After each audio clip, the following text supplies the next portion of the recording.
Guys, जैसा कि bank Nifty अपने फ्रेश ऑल टाइम हाई पे ऑल टाइम हाई बनाते हुए चल रहा है, हर दिन ऑलमोस्ट हमें नया ऑल टाइम हाई देखने को मिल रहा है। अब हमारा मार्केट ओपन होने वाला है फ्राइडे को, तो उस दिन के लिए हमारा किस तरह से एनालिसिस रहना चाहिए, किन बातों का हमें ध्यान रखते हुए चलना है जिससे कि हम ट्रैप से बचते हुए एक अच्छी ट्रेड वहां पे प्लान कर सकें फ्राइडे को, उस बारे में कंप्लीट एनालिसिस करने वाले हैं।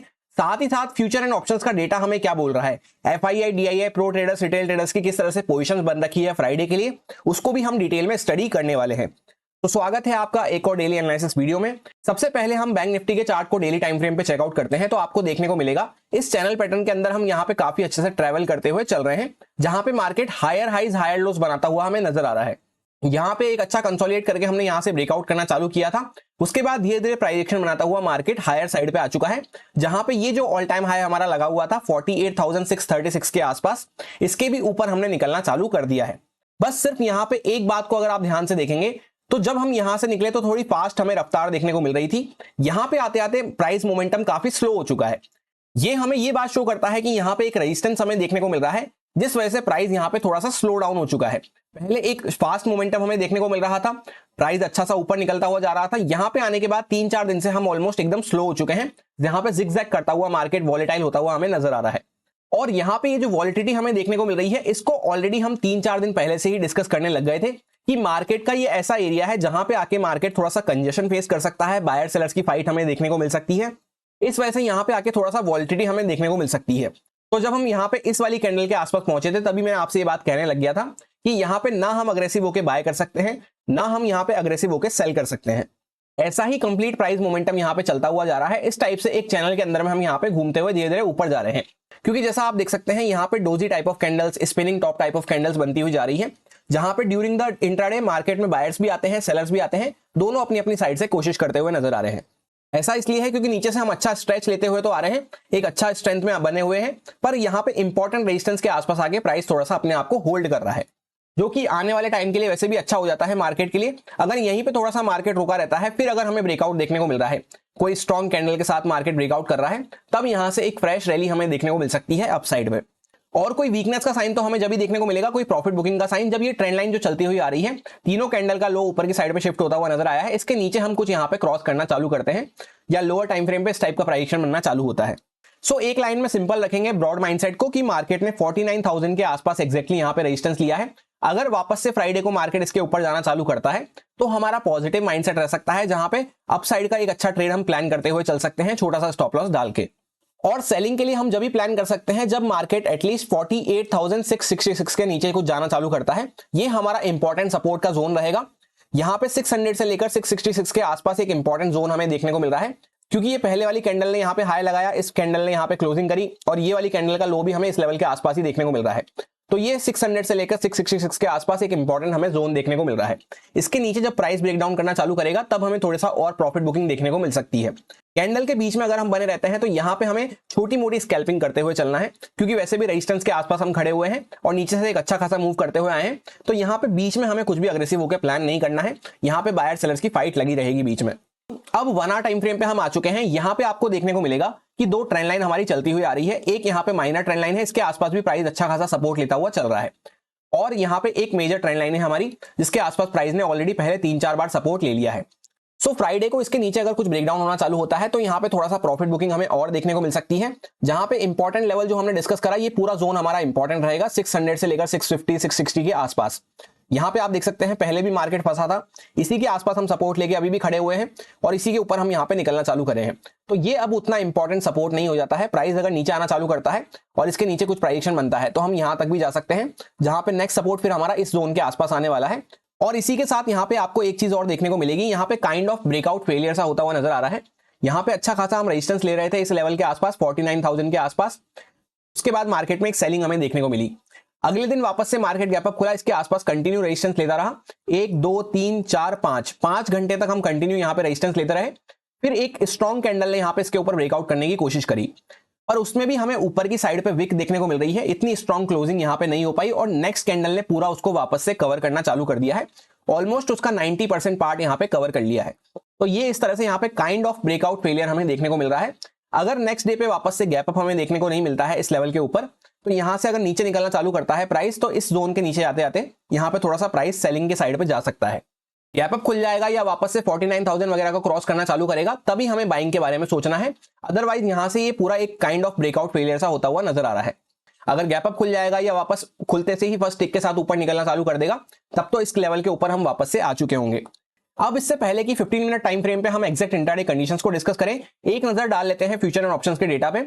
10 अप्रैल का ये डेटा है वेडनेसडे का, कि बाकी ट्रेडर्स का फ्राइडे के लिए किस तरह से माइंडसेट बन रहा है, उनकी पोजीशन किस तरह से बन रही है।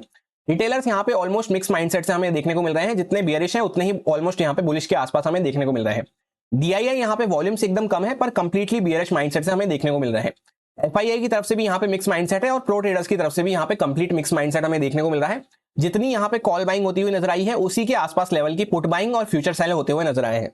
सो इन शॉर्ट हम ऐसा कह सकते हैं, सभी का यहाँ पे मिक्स्ड माइंडसेट हमें देखने को मिल रहा है।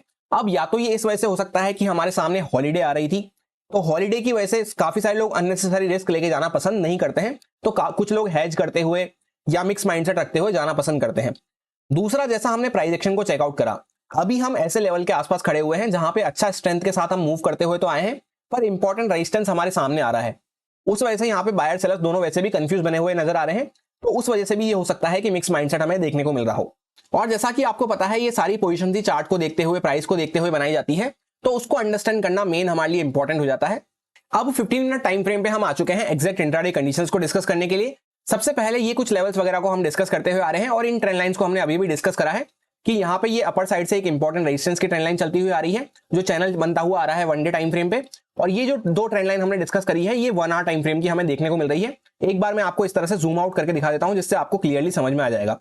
ये एक माइनर ट्रेंड लाइन है और इसके नीचे यहाँ पे ये एक मेजर ट्रेंड लाइन हमें देखने को मिल रही है, जिसको ब्लू कलर से मैंने मार्क कर रखा है। इसके आसपास मल्टीपल टाइम हम पहले भी सपोर्ट ले चुके हैं।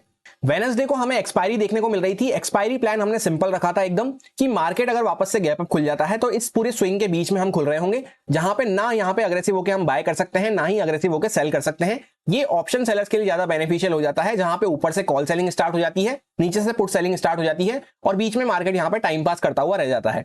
एग्जैक्टली कट कॉपी पेस्ट हमें वैसा ही देखने को मिला। पूरा दिन मार्केट ऑलमोस्ट साइडवेज बिहेव करता रहा, और जहां पे हमारी ओपनिंग हुई थी उसी लेवल के आसपास डॉट यहाँ पे क्लोज कर दिया है। ऊपर के कॉल भी पूरे डीके हो गए, नीचे के पुट भी पूरे डीके होते हुए नजर आए। सो ऑप्शन सेलर्स के लिए कंप्लीट बेनिफिशियल एक्सपायरी थी, या फिर सेकंड जिन्होंने छोटी मोटी स्कैल्पिंग करी होगी, उनको यहाँ पे थोड़ा बहुत प्रॉफिट देखने को मिला होगा। कितने लोगों ने इस बात को ध्यान रखा और कैसी रही आपकी एक्सपायरी, कमेंट करके जरूर बताना। अब यहाँ पे नेक्स्ट डे के लिए हमारा सिंपल सा प्लान है कि रेंज यहाँ पे काफी ज्यादा श्रिंक होती हुई नजर आ रही है। जैसा आप देख सकते हैं, हम कंटिन्यू ऊपर की साइड पे शिफ्ट हो रहे हैं, पर दोनों साइड के मोमेंटम हमें देखने को मिल रहे हैं 2-3 दिनों से। फ्राइडे को हाई चांसेस हो जाते हैं कि अगर मार्केट यहाँ पे कुछ ब्रेकआउट या ब्रेकडाउन करना चालू करता है, तो एक ट्रेंडी मूव हमें देखने को मिल सकता है, क्योंकि 3 दिन से कंटिन्यू 3-4 दिन से हमें कोई भी अच्छा बड़ा मूव देखने को नहीं मिला है। तो फ्राइडे को ऐसा होने के चांसेस प्रोबेबिलिटी वाइज काफी ज्यादा बढ़ जाते हैं। अगर फ्राइडे को भी नहीं मिलता है, तो फिर मंडे जो नेक्स्ट वीक स्टार्ट होगा, वहां पे और भी ज्यादा चांसेस बढ़ चुके होंगे। और यूं भी अगर आप देखते हैं तो दो ट्रेंड लाइन के बीच में हम यहाँ पे फंसे हुए हैं, तो एक साइड पे जिस साइड निकलना चालू करते हैं, एक अच्छा मोमेंटम हमें मिल सकता है। किस तरह से हम प्लान कर सकते हैं कंडीशंस, सपोज करते हैं फ्लैट प्राइस के आसपास हम ओपन हो गए, तो यहाँ पे बीच में हमें कुछ भी नहीं करना है, वेट करना है आराम से। मार्केट अगर वापस से 49,000 को क्रॉस करना चालू करता है, तो हमारा यहाँ पे सेकंड प्राइजेक्शन के साथ यहाँ पे 5 मिनट टाइम फ्रेम पे थोड़ा सा बाइंग साइड पे माइंडसेट रह सकता है, क्योंकि एक बार आज के दिन मार्केट 49,000 को क्रॉस करा वेडनेसडे वाले दिन पे, उसके बाद वापस से मार्केट नीचे आके क्लोज करा है।